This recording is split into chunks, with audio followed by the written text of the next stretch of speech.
Sharjah police വളരെ വ്യത്യസ്തമായ നാടകീയമായ ഒരു വീഡിയോ കഴിഞ്ഞ ദിവസം പുറത്തിറക്കിയത് നമ്മളെല്ലാവരും അറിയണം. ഒരാളെ യാചകനായി വേഷം കെട്ടിച്ച് ഒരു സ്ട്രീറ്റിൽ കൊണ്ടിരുത്തിയിട്ട് ക്യാമറ വെച്ച് അദ്ദേഹത്തെ നിരീക്ഷിച്ചു. ആരെല്ലാം വരുന്നു, എന്തെല്ലാം കൊടുക്കുന്നു, എത്ര കാശ് കിട്ടുന്നു, കൃത്യം 1 മണിക്കൂർ വിശകലനം ചെയ്തപ്പോൾ ആ ഫുൾ പ്രിൻ്റ് നോക്കുമ്പോൾ 367 ദിർഹം ഈ യാചകൻ്റെ രൂപത്തിലിരുന്ന ആൾക്ക് പലർ കൂടി സംഭാവനയായിട്ട് നൽകിയിരിക്കുകയാണ്.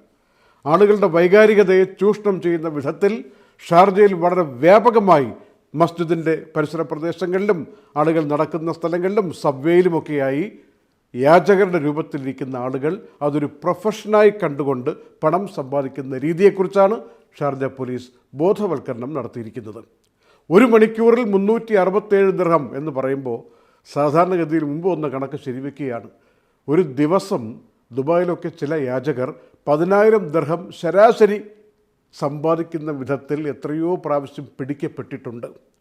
ഷാർജയിൽ കാശ് കുറവാണ് എന്ന് വിചാരിക്കുന്നിടത്തും തെറ്റിപ്പോയി.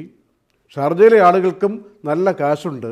1 മണിക്കൂറിൽ 367 നോൺ പ്രൈം ടൈം യാചനയുടെ എങ്കിൽ ഒരു 10 മണിക്കൂറൊക്കെ ഈ ഭിക്ഷാടന പ്രൊഫഷൻ ഏറ്റെടുത്തിരിക്കുന്ന ആളുകൾക്ക് ഒരു ദിവസം 5,000-ലധികം കിട്ടാവുന്ന സാഹചര്യം ഷാർജയിൽ തന്നെയുണ്ട്.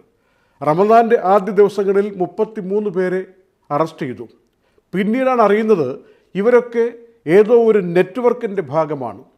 പല രാജ്യങ്ങളിൽ പോയിട്ട് ഏജൻറ്റുമാർ യാചകരാകാൻ പറ്റുമോ 1 മാസം എന്ന് പറഞ്ഞിട്ട് ഒരു തുക ഓഫർ ചെയ്തിട്ട് റിക്രൂട്ട്മെൻറ്റ് നടത്തി വിസിറ്റ് വിസയിൽ കൊണ്ടുവന്ന് വേഷം കെട്ടിച്ച് മേക്കപ്പൊക്കെ ഒന്ന് മാറ്റി വളരെയധികം ശോചനീയമായ സാഹചര്യം തോന്നിപ്പിക്കാവുന്ന വിധത്തിൽ കൊണ്ടിരുത്തിയിട്ടാണ് എന്നിട്ട് അതിനെ നോക്കാൻ വേണ്ടി ഓവർസിയർമാർ, മോണിറ്റർ ചെയ്യാൻ വേണ്ടിയുള്ള ഉദ്യോഗസ്ഥർ ഒക്കെ നിന്നുള്ള റാക്കറ്റ് പ്രവർത്തിക്കുന്നു എന്ന കാര്യം ഷാർജ പോലീസിന് ബോധ്യമായിരിക്കുകയാണ്. ഈ ദാനം എന്നത് ഉത്തരവാദിത്വമാണ്, പക്ഷേ യാചന എന്നത് കുറ്റകൃത്യമാണ്. ഇത് നമ്മൾ തിരിച്ചറിയണം. അപ്പോൾ കൊടുക്കുന്നവർക്ക് പോലും ഇനി മുതൽ ശിക്ഷ വരാവുന്നൊരു സാഹചര്യമുണ്ട് എന്ന് മനസ്സിലാക്കണം.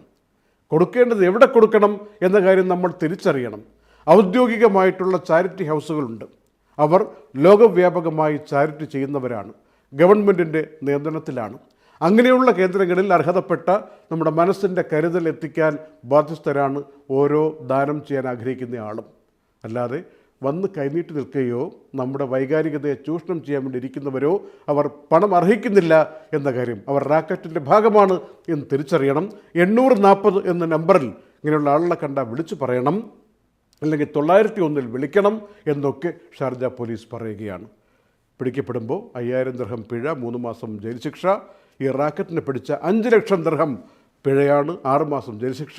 ഇതൊക്കെ ഉണ്ട് എന്നുള്ള കാര്യം ഈ വിഭാഗക്കാരും ഒന്ന് മനസ്സിലാക്കണം. ഏതായാലും ഈ വീഡിയോ വളരെയധികം ബോധവൽക്കരണ പരിപാടിയുടെ ഭാഗമായി വ്യാപകമായി മാറുകയാണ്. Night updates supported by Thasi gold and diamonds, Akbar travels, Partha signature Abu Shagara Sharjah, cuties international, time express cargo, Marmam dairy, TMG global business setup, 123 cargo, prime medical centre, auto cart used cars, Ayush care, lucky centre, Kalyan jewellers, Lulu, gold star rent car, Ayurmana ayurveda and panchakarma centre, Hashim hyper market,